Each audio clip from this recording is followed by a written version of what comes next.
আসসালামু আলাইকুম, সবাই কেমন আছেন? আরও একটি নতুন রেসিপিতে সবাইকে স্বাগত। আজকে নিয়ে চলে আসলাম স্কুল গেটের মামাদের রেসিপিতে ঝালমুড়ির মশলা রেসিপি। স্কুল গেটের মামাদের ঝালমুড়ি খেলে কিন্তু অন্যরকম একটা স্বাদ পাওয়া যায়, সেটা কিন্তু আমরা ঘরে বানালে হয় না। আর সেই সিক্রেটটাই আজকে আপনাদের সাথে আমি শেয়ার করব। রমজান মাসের প্রতিদিনই আমরা ইফতারিতে মুড়ি মাখিয়ে খাই। মুড়ি মাখাটা এতই জনপ্রিয় আর লোভনীয় যে কোনো সময়তেই খাওয়া হয়।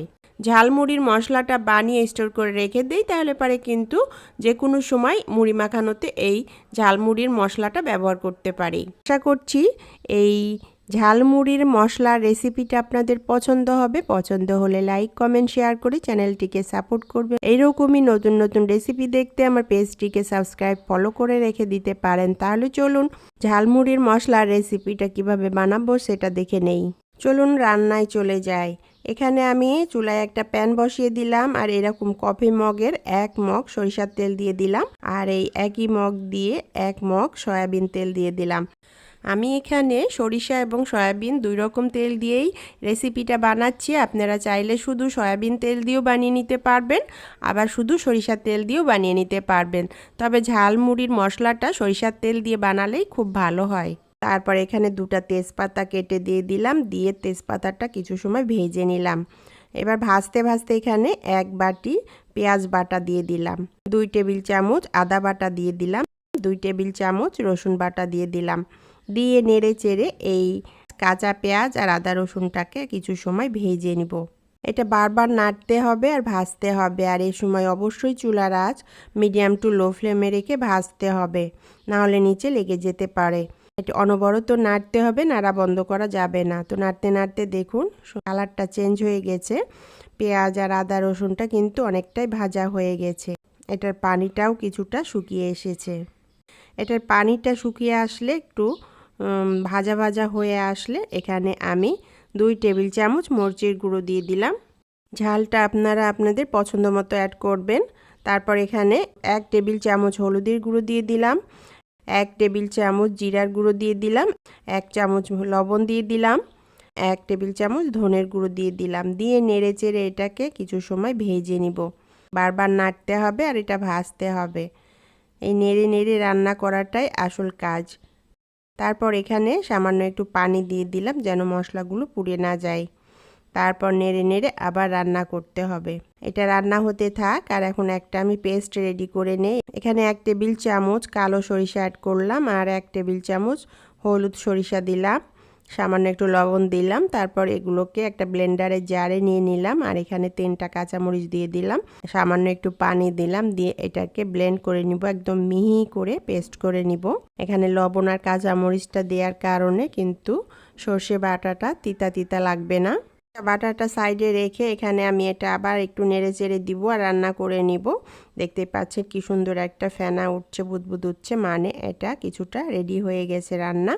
এই মুহূর্তে আমি এখানে 1 চামচ গরম মশলার গুঁড়ো দিয়ে দিলাম। গরম মশলার গুঁড়োটা একদম শেষে দিতে হবে আর সরিষা বাটাটাও একদম শেষে দিতে হবে। এখানে আমি যে সরিষার পেস্টটা রেডি করে নিয়েছিলাম সেই সরিষা বাটাটা এখানে দিয়ে দিলাম, দিয়ে এটা নেড়ে চেড়ে রান্না করতে হবে আর অবশ্যই চুলার আঁচ লো আঁচে রাখতে হবে। সরিষা বাটা দেওয়ার পর বেশি রান্না করলে কিন্তু এই মশলাটা একটু তিতা তিতা ভাব চলে আসবে, সেই জন্য একদম নামানোর আগ মুহূর্তে এই সরিষা বাটাটা দিতে হবে। আমি এখানে সরিষা পেস্ট অ্যাড করেছি, আপনারা চাইলে কিন্তু সরিষা পেস্টটা বাদ দিয়েও এই মশলাটা বানিয়ে নিতে পারেন। আর এটা নামানোর আগ মুহূর্তে আমি এখানে 1/2 চামচ টেস্টি সল্ট দিয়ে দিলাম, 1/2 চামচ বিট লবণ দিয়ে দিলাম আর 1/2 চামচ শাহি গরম মশলার গুঁড়া দিয়ে দিলাম। শেষ মুহূর্তে এই শাহি গরম মশলার গুঁড়াটা দিলে ফ্লেভারটা একদম সুন্দর থাকবে। তারপর এটাকে নেড়ে চেড়ে এটা একদম এটার থেকে যে একটা বুদবুদ আসছে, যে এই বুদবুদটা আসলেই বুঝতে হবে যে এটায় আর কোনো পানি নেই, একদম ভালো মতো রান্না হয়ে গেছে। তবে হলো এটাতে পানি থাকলে আবার কিন্তু নষ্ট হয়ে যাবে, তাই আপনাকে রান্না করতে হবে একটু সময় নিয়ে। চারপাশ থেকে এরকম বুদবুদ আসছে তো বুঝতে হবে এটার পানিটা শুকিয়ে গেছে, পানি নেই। মশলাটাও খুব ভালোভাবে রান্না করা হয়ে গেছে। এই মশলা থেকে যখন তেল ছেড়ে আসবে বা তেল ভেসে আসবে তখনই বুঝে নিতে হবে এই ঝালমুড়ির মশলাটা একদম রেডি হয়ে গেছে। এখন আমি এটা নামিয়ে নিব, নিয়ে ঠান্ডা করে নিব। দেখেই কিন্তু লোভ লাগছে, মনে হচ্ছে এখনই মুড়ি মাখিয়ে খায়। তো বন্ধুরা, ঝালমুড়ির মামাদের সিক্রেট রেসিপিতে এই মশলাটা আমি বানিয়ে নিলাম। ঝালমুড়ির মশলাটা বানিয়ে আপনাদের দেখালাম খুব সহজ রেসিপিতে। আশা করছি এই রেসিপিটা আপনাদের কাজে আসবে এবং ভালো লাগবে। দেখতেই পাচ্ছেন মশলাটা কত ইয়ামি হয়েছে, দিয়ে মুড়ি মাখালে তো সেই ফ্লেভার আসবে। আর এখন আমি এটা ঠান্ডা করে নিয়ে একটা কাচের বয়মে রেখে দিব। কাচের বয়মটা অবশ্যই পরিষ্কার করে আমি গরম পানি দিয়ে ধুয়ে নিয়েছি, রোদ্রে শুকিয়ে নিয়েছি। এভাবে বয়মে পুড়িয়ে রেখে দিলে এটা 1 বছর কেন 2 বছরও কিচ্ছু হবে না, 2 বছর ভালো থাকবে। আর যখনই আপনি একটু মুড়ি মাখা খাবেন, এখান থেকে একটু মশলা এবং তেল দিয়ে মুড়িটা মাখিয়ে নিলেই কিন্তু জাস্ট একদম ফাটাফাটি স্কুল গেটের বা বাইরে মামাদের রেসিপির মতোই হবে এই মুড়ি মাখাটা। আমি তো বানিয়ে নিলাম, এখন রমজান মাসেও খাবো এবং যে কোনো সময় মুড়ি মাখালে এই মশলাটা দিয়ে মাখিয়ে খাবো। আপনারাও কিন্তু এভাবে বানিয়ে স্টোর করতে পারেন এবং মুড়ি মাখা খাওয়ার জন্য তৈরি করে রেখে দিতে পারেন। এবার চলুন মুড়িটা মাখিয়ে নেই। এখানে আমি একটা ছোট বাটি নিয়ে নিয়েছি আর 1 বাটি মুড়ি দিয়ে দিলাম, কিছুটা ছোলা ভুনা দিয়ে দিলাম। আর এখন যেহেতু রমজান মাস, পেঁয়াজি ছিল ভাজা, 2টা পেঁয়াজি ভেঙে এখানে দিয়ে দিলাম, 2টা চানাচুর দিয়ে দিলাম। আর এখানে আমি শসা কুচি, টমেটো কুচি, কাঁচামরিচ কুচি, ধনেপাতা কুচি আর পেঁয়াজ কুচি নিয়েছি, এগুলো সব এখানে দিয়ে দিলাম। তা আমি এগুলো নিয়েছি, আপনারা আপনাদের পছন্দ মতো কিছু দিয়ে এটা মাখিয়ে নিতে পারেন। এবার এই মশলাটাকে নিয়ে নিলাম আর মশলাটার মধ্যে চামচ দিয়ে একটু মিশিয়ে নিতে হবে। মিশিয়ে নিয়ে তারপর এখান থেকে আমি কিছুটা মশলা আর তেল দিয়ে দিলাম এই মুড়ির মধ্যে। বেশি করে এই তেল মশলাটা দিলে মুড়িটা খেতে খুবই টেস্টি হয়।